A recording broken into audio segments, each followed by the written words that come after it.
Here is Marvel Legends Jessica Drew Spider-Woman. I saw someone who had posted a picture of this figure on Instagram along with all the other Spider-Women figures. It looked like a good figure, so when I saw it on sale, I picked it up. Let's get this figure out of the packaging and take a look.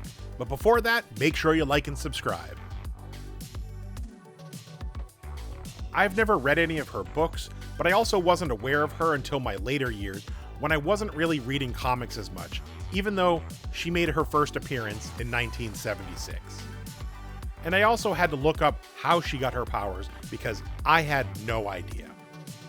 As most spider people are, she was bitten by a spider as a child, and her father gave her spider serum, which caused her to develop powers later in life. Getting these figures out of these card backs while not ruining the card art is always so difficult. I like this card. It did its job and got me to buy it. As you can see, this figure is pretty bare bones. You get the figure and a second set of hands, which I'll show you in a second. This head sculpt is good, but that hair is exceptionally well sculpted. I haven't bought a lot of these figures, but I hope the others have kept up this level of sculpting. This figure comes with the standard Hasbro double-hinged elbow and knee joints, as well as a really great hip swivel, since there really isn't much impeding that. There also is that mid-thigh swivel, as well as that great foot swivel to get them in those dynamic poses. However, that might be difficult due to the ab crunch. It doesn't crunch very well. It doesn't have that ratcheting feature like the G.I. Joe Classified series do, but it does have a decent-ish movement. I understand that they couldn't put the ratcheting feature in this figure since it has that very hourglass shape, but a little more movement would have been nice.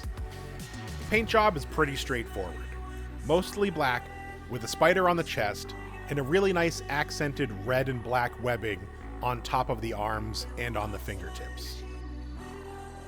The only other issue that came up with this, I couldn't stand this figure up straight.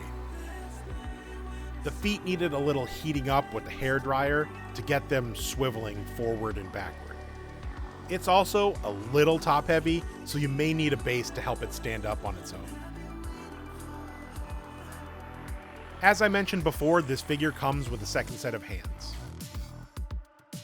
The ones that come attached are in fist position, and the additional hands are splayed out in an action pose. And that does it for this figure. Let's get it up on the turntable and take a look. I like this figure. It has a great aesthetic. It's well sculpted, but it may be a little hard to see that. I probably shouldn't have filmed it on a black background. What is done, you'll just have to take my word for it. I think this figure does serve well with an action base or even a standard base to kind of keep it upright during some of those action poses. That punching pose was hard to get into without the base. All that being said, I'm glad I picked this figure up. It'll make a great shelf piece. If you enjoyed this video, make sure you like and subscribe. Thank you for watching, and I'll catch you in the next one.